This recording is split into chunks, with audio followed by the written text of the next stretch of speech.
안녕하세요. 고동진 목사입니다. 논현교회 성서대학 신약편 계속되고 있습니다. 이제 신약성서 배경사 헤롯 시대, 그 헤롯 시대의 이스라엘의 변화에 대해서 나누고 있죠. 자, 우리가 지난 시간까지 보았던 것이 바로 지역의 분할입니다. 지역이 로마에 의해서 하스몬 왕과가 이루었던 그 유대 땅이 이제 분할 통치를 당하는 시대를 맞게 됩니다. 그 지역의 분할을 통해 지역적인 대립이 격화되는 것을 우리는 또 이 시대 때 보게 됩니다. 유대인들의 특권이 있습니다. 유대인들의 특권, 알렉산더 대제, 헬라의 알렉산더 대왕에 의해서 보장되었던 유대인의 특권이 로마 시대 때도 계속 보장됩니다. 그 특권으로 인해 유대인들은 종교적인 자유와 그 종교적인 자유뿐만 아니라 이 상업적인 자유까지 보장받으면서 제국 곳곳으로 퍼져나가게 되죠. 이것은 바로 복음 전도의, 복음 전파의 씨앗이 되는 것을 우리는 보게 됩니다. 자, 이제 헤롯이 등장하면서 겪게 되는 또 다른 일, 굉장히 큰 종교적인 변화를 겪게 됩니다. 그것이 세 번째, 대제사장의 종신제가 폐지당합니다. 그 전에는 대제사장직을 매매하면서도 종신제는 계속 유지되었습니다. 그런데 이 대제사장제의 종신제가 폐지당하는 것입니다. 하스몬 왕가가 들어서면서 제사장 겸 왕이라는 호칭을 계속해서 이어받습니다. 그러나 마지막에 로마가 개입하기 전에는 직전에 있었던 힐카누스 2세와 아리스토블루스 2세는 왕과 제사장을 나누어 갔습니다. 형제가 나누어 갔습니다. 그런데 이 형제가 나누어 갖는 그 일을 통해 형제 간의 권력 다툼이 일어나지요. 폼페이우스의 개입으로 인해서 힐카누스 2세가 득세를 합니다. 즉 대제사장직을 이어받은 힐카누스 2세가 득세를 합니다. 바리새파의 지원을 받았던 힐카누스 2세가 득세를 하게 되었던 것이죠. 그런데 이제 헤롯이 왕권을 잡으면서, 헤롯이 왕이 되면서, 로마에 의해서 분봉왕이 되면서 대제사장의 종신제를 폐지하게 됩니다. 이 종신제의 폐지는 실권을 했던 사두개파가 다시 득세하는 계기가 됩니다. 자, 우리가 보았던 이 지도를 다시 한번 보시죠. 어떤 일이, 이러한 일들이 일어날 때 어떠한 역사적인 사건이 있는지 한번 보시기를 바랍니다. BC 40년 동방의 신흥 강대국, 신흥 세력이 등장하게 됩니다. 신흥 세력이 이 힘을 키워서 이 팔레스타인 지역을 공격해 내려옵니다. 바로 파르티아입니다. 크라수스 집정관을 죽였던, 로마군을 패퇴시켰던 파르티아가 힘을 모아서 이 유대 땅 지역을, 이스라엘 땅 지역을, 팔레스타인 지역을 점령해 내려옵니다. 이 점령을 해 내려오자 파사엘과 헤롯, 이 안티파테르의 두 아들이었던 파사엘과 헤롯이 큰 고난을 겪게 되죠. 파사엘은 그 전쟁으로 인해 잡혀갑니다. 그리고 그곳에서 자결하면서 생을 마감하게 되죠. 갈릴리 지역을 통치했던 파사엘은 파르티아에 잡혀가서 죽게 되고, 이 헤롯은 간신히 로마로 도망치게 됩니다. 자기의 가족들은 저 사해의 산지에 마사다에 남겨놓고 로마로 피신하게 됩니다. 로마로 피신하게 돼서 로마 원로원을 설득합니다. 원로원에 탄원을 넣습니다. 이 지역의 중요성을 부각시키면서 로마 군대의 원조를 받게 됩니다. 이 지역이 바로 파르티아와 대적하기 위해서, 파르티아와 싸우기 위해서, 파르티아와 접전을 위해서 반드시 필요한 지역이라고 설득을 하여서 로마 군대가 출정을 하게 됩니다. 로마 군대가 출정을 하면서 이 지역을 수복하게 되지요. 파르티아는 이 지역을 공격하면서 아리스토블루스의 아들인 안티고노스에게 왕위를 넘겨주고 떠나게 됩니다. 섭정왕위를 넘겨주고 떠나게 되죠. 이 헤롯이 군대를 이끌고 와서 전쟁을 치르면서 이 지역을 다시 한번 수복하게 됩니다. 그러면서 자신을 왕으로 칭하면서 이 지역을 통치를 하게 되죠.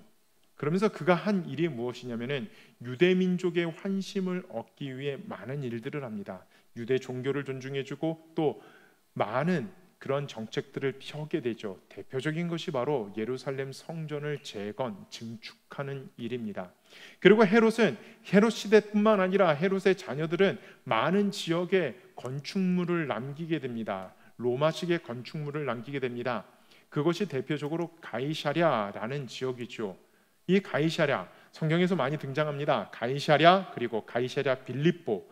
가이사랴는 지중해 연안에 위치한 인공 항구 도시입니다. 그림에서 보듯이 이것이 자연적으로 조성된 항구가 아니라 해안가에 인공적으로 저렇게 제방을 쌓으면서 만든 아주 로마식의 큰 도시입니다. 굉장히 유명한 도시, 로마에서도 손꼽히는 도시가 바로 이 가이사랴라는 도시입니다. 이 가이사랴를 만들어서 로마 황제에게 헌정을 합니다. 여기에는 정치적인 이유가 있습니다. 이 BC 40년을 지나면서 헤롯이 이 지역의 통치권을 확보하면서 로마는 어떠한 일이 있게 되냐면은 그 유명한 율리우스 카이사르가 공화정의 사람들, 원로원파들에 의해서 암살당하게 됩니다. 그러면서 이 원로원파와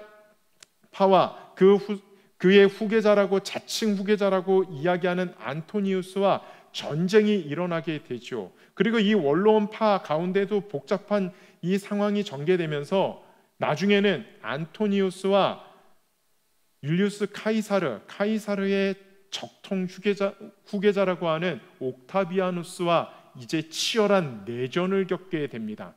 자, 안토니우스. 여러분, 안토니우스 하면은 누가 생각납니까?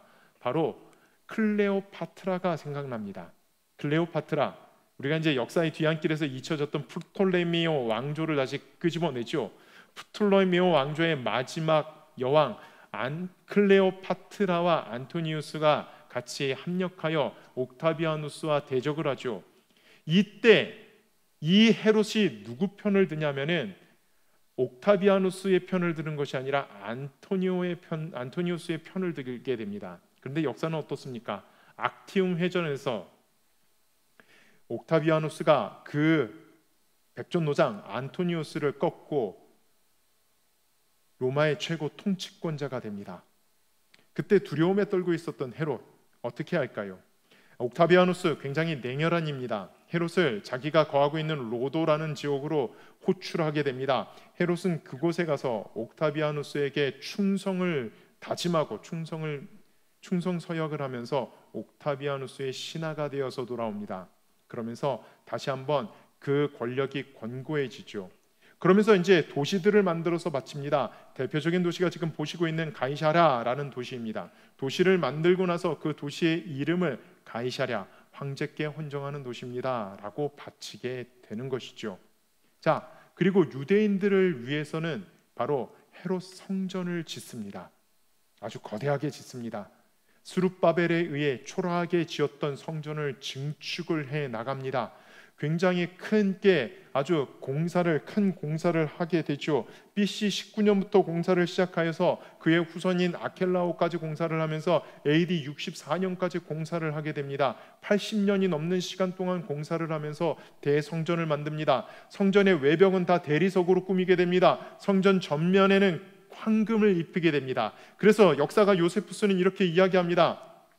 순례를 하러 오는 사람들은 눈을 뜨고 똑바로 성전을 바라볼 수 없었다. 흰 대리석으로 꾸며진 그 성전에서 반사하는 빛 때문에 성전을 제대로 바라볼 수가 없었다 라고 그렇게 이야기합니다. 심지어 황금을 둘렀기 때문에 어디서나 번쩍이는 그 성전을 볼 수가 있었다라고 할 정도로 그렇게 성전을 증축을 하면서 유대인의 환심을 얻게 됩니다.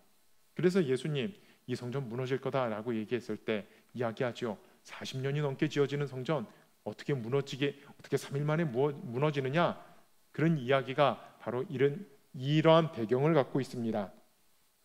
이 성전을 지을 때 유대인의 환심을 사기 위해 성전을 짓는다고 말씀드렸죠.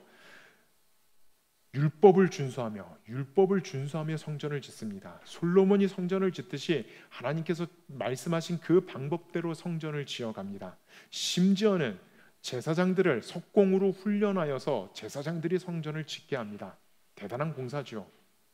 이 헤롯의 이 많은 건축 사업을 통해서 이 팔레스타인 지역은 경제적으로 활성화가 됩니다. 돈이 돌기 시작합니다. 물자가 돌기 시작합니다. 경제적으로 풍요로워지기 시작합니다. 그런데 그 이면에는 또 어떠한 모습이 있습니까?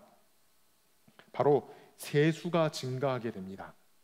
이 성전을 짓기 위해 그리고 가이사랴를 짓기 위해 또 다른 여러 건축물들을 만들기 위해 많은 세금의 징수가 일어나게 되죠.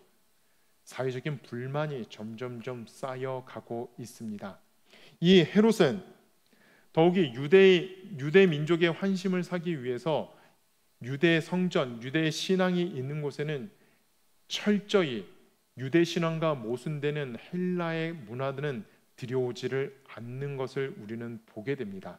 그래서 어떤 지역에 가면은 헬라의 신전이 아주 거창하게 지어져 있고, 또 어떤 지역, 특히 예루살렘 지역에 오면은 그런 것들이 하나도 없는 것을 우리는 보게 되죠. 자, 그러면서 이 헤롯 시대가 등장하면서 등장하는 사람들이 있습니다. 우리가 신약 성경을 읽어가다 보면 헤롯 땅이라는 사람들이 등장하게 되죠. 헤롯이 등장하면서 시작된 정책 중에 하나가 대제사장의 종신제를 폐지했다라고 말씀드렸습니다. 그런데 이 대제사장의 종신제 폐지는 결국 어디로 이어지게 되냐면은 귀족의 종신제를 폐지한다라는 것입니다. 다시 말해서 귀족의 세습을 금지시킨 것입니다. 당대에만 귀족입니다. 귀족의 세습을 중지시켰다라는 것, 나는 귀족의 세습도 폐지하게 되지요.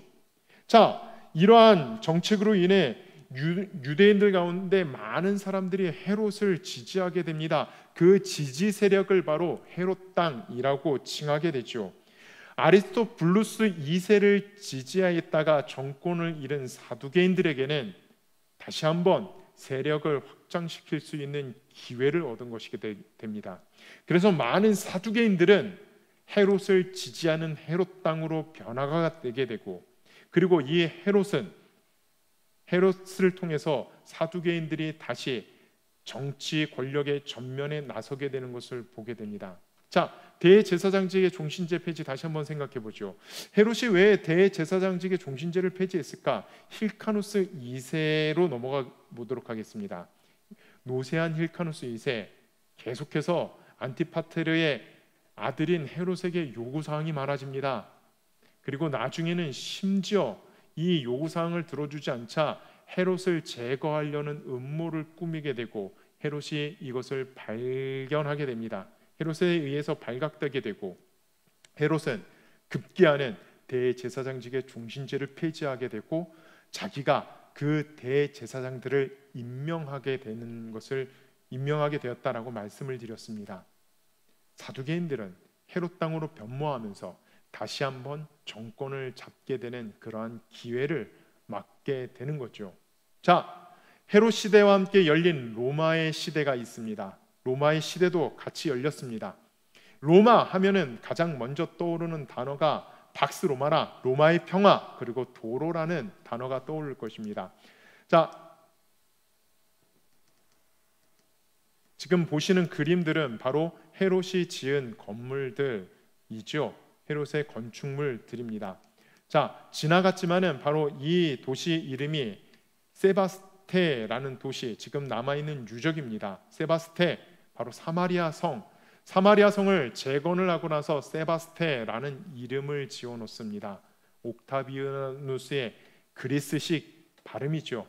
그러면서 헌정을 하면서 환심을 얻게 됩니다. 그리고 마사다, 자기의 부인들이 피해 있었던 파르티아와의 전쟁에서 자기의 가족이 피해 있었던 그 마사다를 요새화 시키게 됩니다. 자, 계속해서 보겠습니다. 로마 하면 우리가 생각나는 것이 무엇입니까? 바로 로마의 평화, 팍스 로마나, 그리고 도로입니다. 로마나, 우리가 아까 전에 예전에 보았던 이 로마의 지도를 한번 보시죠. 지난 시간에 보았던 이 로마의 지도를 가만히 보시면은 로마의 경계선이 주로 어디를 기준으로 해서 경계선을 이루고 있냐면은 강과 산맥들을 중심으로 해서 경계선을 이루고 있습니다. 전략의 천재, 이 제국의 기틀을 다지고 제국의 전성기의 문을 열었던 옥타비아누스가 그어놓은 바로 이 경계선이 로마의 경계선이 되는 것이죠. 옥타비아누스는 생각을 합니다. 아우구스투는 생각합니다.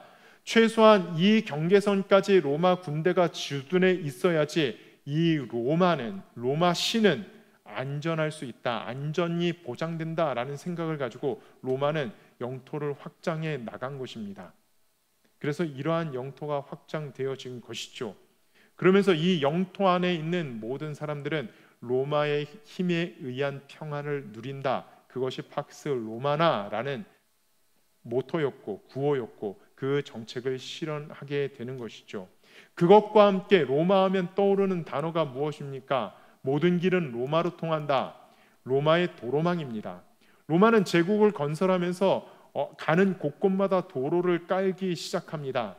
신속한 군대의 이동과 안전보장을 위한 신속한 군대의 이동과 또 속주들을 통해서 올라오는 신속한 물자의 이동을 위해서 도로를 깔기 시작합니다.